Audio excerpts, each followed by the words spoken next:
fasilitator saya yaitu Ibu Veta Darmieti SPD dan pengajar praktik saya yaitu Ibu Yusrawati SPDI MPD.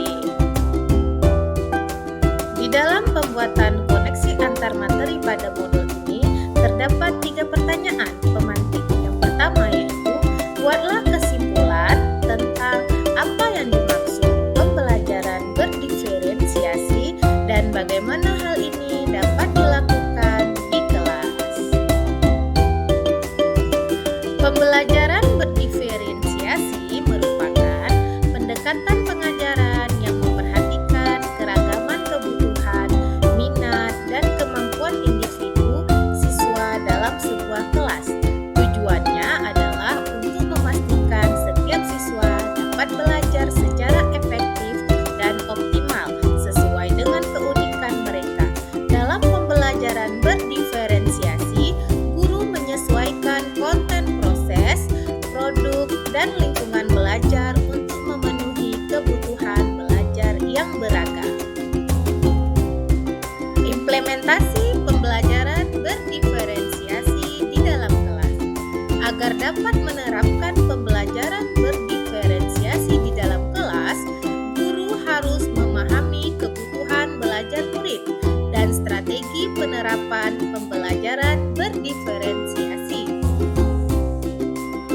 Kebutuhan belajar murid ada 3, yaitu yang pertama, kesiapan belajar murid, yang kedua, minat murid, yang ketiga, profil belajar murid. Strategi pembelajaran berdiferensiasi.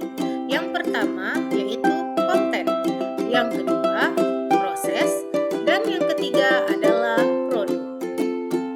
Yang pertama, konten. Strategi penerapan pembelajaran berdiferensiasi, materi yang diajarkan harus disesuaikan dengan tingkat pemahaman, minat, dan atau profil belajar siswa. Misalnya, memberikan teks bacaan materi dalam berbagai variasi bentuk. Yang kedua yaitu proses. Strategi penerapan pembelajaran berdiferensiasi yaitu metode pengajaran yang diberikan bersifat beragam dan bebas seperti diskusi kelompok, pembelajaran mandiri atau proyek kolaboratif dan lain-lain, disesuaikan dengan gaya belajar siswa. Dan yang ketiga yaitu proses. Strategi penerapan pembelajaran berdiferensiasi. Siswa diberi kebebasan menunjukkan pemahaman mereka dalam memilih variasi hasil penugasan seperti membuat poster, video, karya dari bahan daur ulang, atau bentuk bebas lainnya. Pertanyaan kedua, jelaskan bagaimana pembelajaran berdiferensiasi dapat memenuhi kebutuhan belajar murid dan mencapai hasil belajar yang optimal. Dengan memperhatikan perbedaan individu, pembelajaran berdiferensiasi dapat membantu setiap siswa belajar dengan cara yang paling efektif menurut mereka. Siswa yang memiliki kemampuan lebih tinggi dapat diberikan tantangan lebih, sementara siswa yang membutuhkan bantuan tambahan dapat mendapatkan dukungan yang sesuai.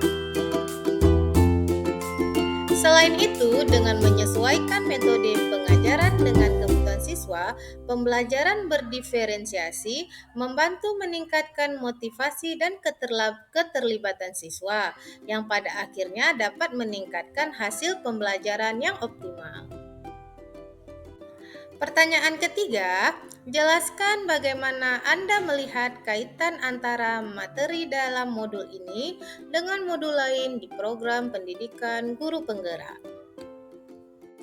Kaitan antara modul 2.1 dan modul 1.1 refleksi filosofis pendidikan nasional Ki Hajar Dewantara adalah untuk dapat melakukan pembelajaran berdiferensiasi, guru harus berusaha memenuhi kebutuhan belajar murid sesuai dengan kodrat alam dan kodrat zaman berdasarkan filosofis pendidikan Ki Hajar Dewantara. Kaitan antara modul 2.1 pembelajaran berdiferensiasi dan modul 1.2 tentang nilai dan peran guru penggerak adalah dalam melakukan pembelajaran berdiferensiasi, seorang guru harus mengimplikasikan nilai dan peran guru penggerak guna menciptakan pembelajaran yang menuntun murid ke arah kemerdekaan belajar. Kaitan antara modul 2.1 pembelajaran berdiferensiasi dan modul 1.3 visi guru penggerak adalah pembelajaran berdiferensiasi dapat menjadi salah satu strategi untuk mewujudkan visi guru penggerak yang berpihak pada murid. Sedangkan kaitan antara modul 2.1 pembelajaran berdiferensiasi dan modul 1.4 budaya positif adalah dalam pelaksanaan pembelajaran berdiferensiasi antara guru dan murid harus memiliki keyakinan kelas agar proses pembelajaran dapat berjalan dengan baik sesuai dengan nilai-nilai budaya positif. Terima kasih, salam guru penggerak, tergerak, bergerak, menggerakkan. Assalamualaikum warahmatullahi wabarakatuh.